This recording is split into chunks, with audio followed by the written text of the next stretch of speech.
Thanks. Every spring, people from all over visit the small Connecticut town of Bethlehem.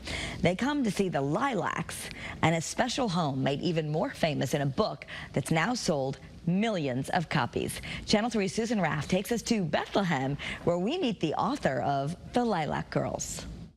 The Bellamy-Ferriday House is a Connecticut landmark built in the mid-1700s by Reverend Joseph Bellamy, but it is the Ferriday family that draws thousands of visitors. This house pushed you to write. Yes. Wow. I'm covered with jewels.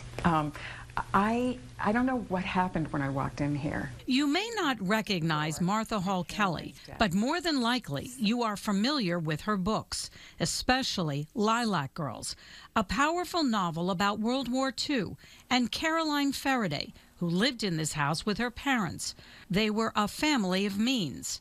Caroline was also passionate about helping the women of Ravensbrook. Caroline Faraday's presence is very strongly felt in this house, and one of her life's mission was to rescue dozens of women who had been at a concentration camp and had been experimented on. She brought many women, over 30 of them, to this house to get medical care. The Nazis nicknamed them the rabbits because they hopped about the camp, because they had experimented on their legs horribly. And she said Caroline Faraday brought them to this country for the trip of a lifetime and for surgeries, all done pro bono by the United States. It was an amazing trip. Lilac Girls has sold more than 2 million copies.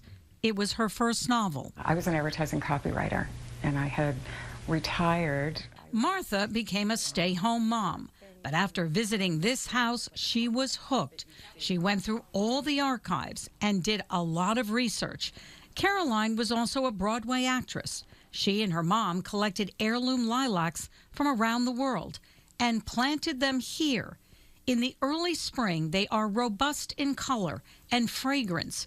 People come from all over to see them. You always end a chapter wanting to know what's around the corner. Oh, good. I'm glad you like that. While her books are fiction, they also have a lot of historical facts that can make you angry and sad. I think it's important not to whitewash it. I think we need to know the truth. The lilacs are no longer in bloom, but the garden is still spectacular.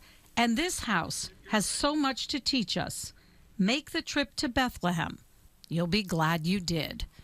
Susan Raff, Channel 3, Eyewitness News.